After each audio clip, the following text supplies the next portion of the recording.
Good day, everybody. This is Aspie, and you're watching The Incredible Aspie. And for today's topic, we will be discussing the sociological shrimp enthusiast himself, Dr. Layman, now known as Alex Zainski. Now, I can recall that I first saw Zainski when he was a guest on a now deleted Bearing video. I would occasionally watch Dr. Layman's videos, and I found them to be pretty unique when compared to all the other so-called skeptic YouTubers on this platform. He was one of only a handful of skeptic YouTubers which I could realistically consider real intellectuals, alongside the likes of Aiden Paladin and Tealdeer. Rather than making more basic arguments, every video was well researched, and you could tell he put a lot of effort into making his videos. Now, after his video on the RPG Undertale, which I consider to be his final true video, he stopped making videos and disappeared off of the platform for some time. Not only that, he deleted his Discord server and even stopped tweeting, and for a while it seemed as though he had left YouTube for good. However, a few months later, he uploaded a video entitled Coming Clean, where he explains where he had been during his time of absence. However, before I get into that, I would like to ask you all to subscribe for more content, and please comment down below what you think. Also, follow me on Twitter, and please be sure to join my Discord server. I'm always there after I upload a video. Thank you. Now let's get back into the video. Now, for the sake of time, I will not be responding to all of the video because I don't want to just focus on the video itself. I also want to focus on what Dr. Layman is saying in the video and how it relates back to the sort of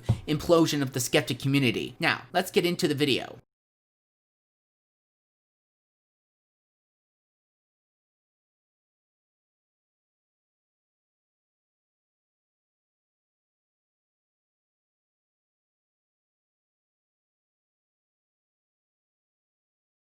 After this, he goes on to explain that one of the big reasons he was gone for so long was largely because he had an addiction problem and was in rehab for a long period of time. I had heard references to Tic Tacs before, but I didn't expect him to be a full-on addict. If I had to guess, I would say that he probably originally took pills for some sort of pain problem, but ended up addicted to pain medicine, which is a fairly common thing. Opioids are a lot like the internet in that they are the best and worst thing to ever happen to mankind. While they can definitely help you manage your pain levels, they can also cause chemical addiction, which is very hard and even dangerous to beat. So I think it is a good thing that he took a break to get himself straight. The second big reason why he left was because he got a job in which he says he has to work about 50 to 70 hours a week, so he has little or no time to make videos, a reason that I can relate to. Now, let's get into one of the more important parts of the video. It's a long part of the video, so Alex, please don't nuke me with a copyright claim. Please don't.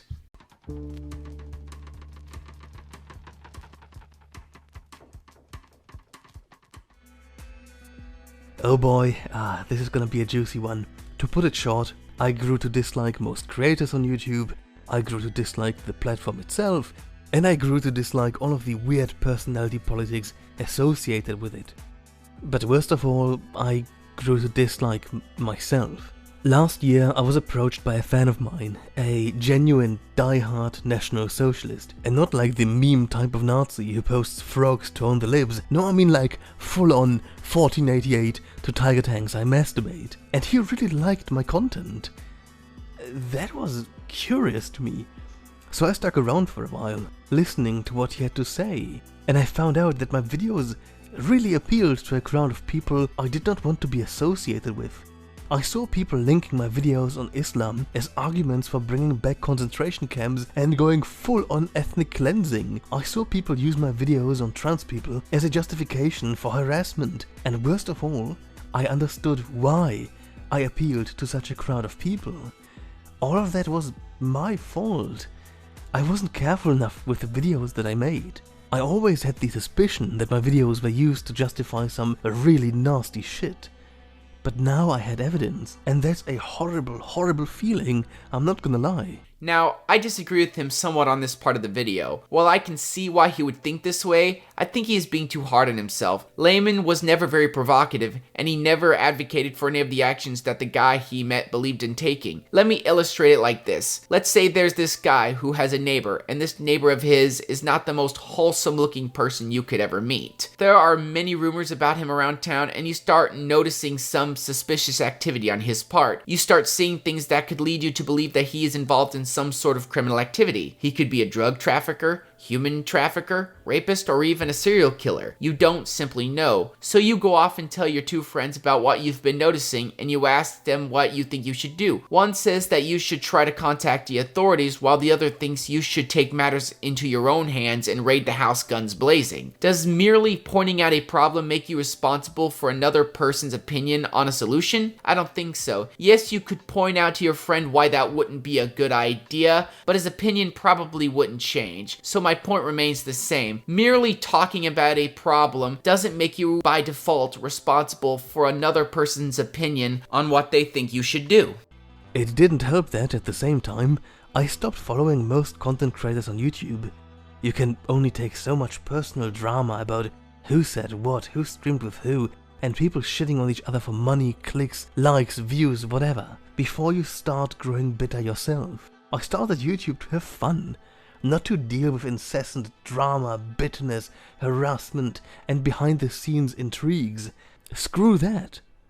Now this I wholeheartedly agree with. I can really relate to Alex in this way because we're both not really confrontational people. Neither of us like conflict or being on bad terms with other people, and neither of us were big fans of the whole drama thing. Also, I can remember when the whole skeptic community began to fall apart over the whole alt-right controversy, or what I would call the great alt-right divide. There was this whole debate on whether arguments and ideas from the alt-right should be explored and debated, or whether they should just be outright rejected. All the mayhem that came from that side of YouTube seemed to reach its zenith with the Kraut controversy and sort of slowly fizzled away with the infamous genre known as blood sports. The infighting tore apart the skeptic community, and this still remains a huge contention with many on this side of YouTube to this day. Now I want to remain impartial on this matter because that whole controversy is a Pandora's box which I do not want to open. I only mention it because this was around the time that Alex left the internet, and it's easy to see why. It was a crazy time on this side of YouTube with a lot of people feuding with each other, so I can see why somebody would want to escape that.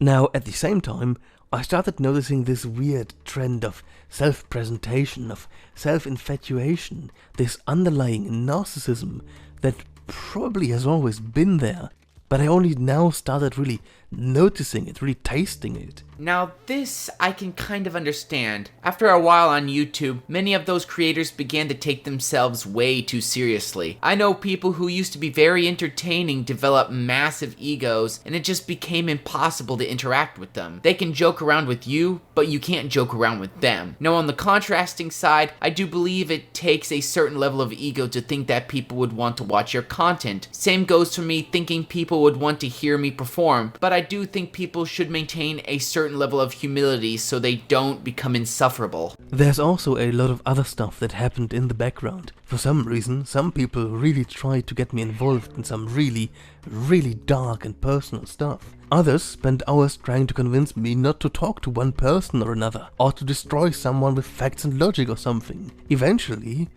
I felt like the only way to escape all of that was to stop talking to other creators altogether. There's simply no winning this. And that's where I am. Not really enjoying much content anymore, not having time to make my own, and even being downright afraid to make new content, because I don't want to give people an excuse to be horrible to one another. Now this part really grinds my gears. However, I'm not mad at Alex. In fact, I honestly can't blame him for leaving. When the skeptic community started to implode, it was a crazy time and many YouTubers in that scene became really nasty. In a way, I kind of blame the skeptic community itself for sort of forcing him off YouTube. He even said that his favorite time on YouTube was when he was just starting out. He didn't want to become involved in all the pointless drama and infighting. He just wanted to discuss ideas and have a good time, but instead he was dragged into stuff he didn't want to do by people he once considered friends. I could imagine how disheartening it would be to see all your own friends turn against one another. You didn't ask for this, you didn't want this to happen, yet it is, and you're powerless to stop it. So maybe it was for the better. Maybe it was good for Alex to leave when he did to get his life back in order. Now,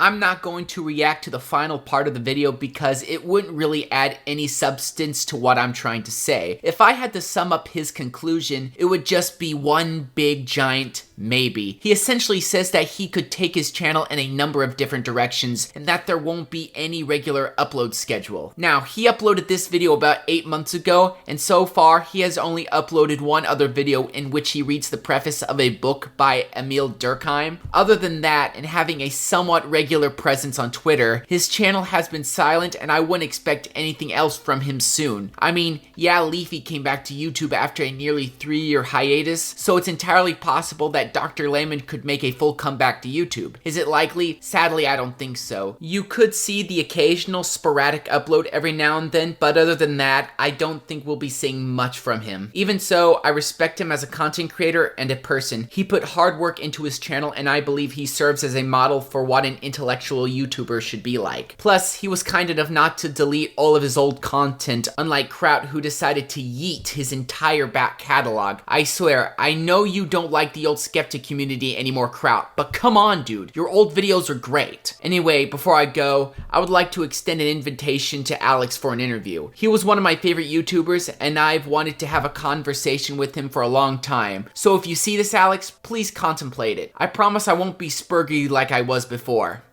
Maybe. Thank you all for watching this. I really appreciate it, and God bless you all.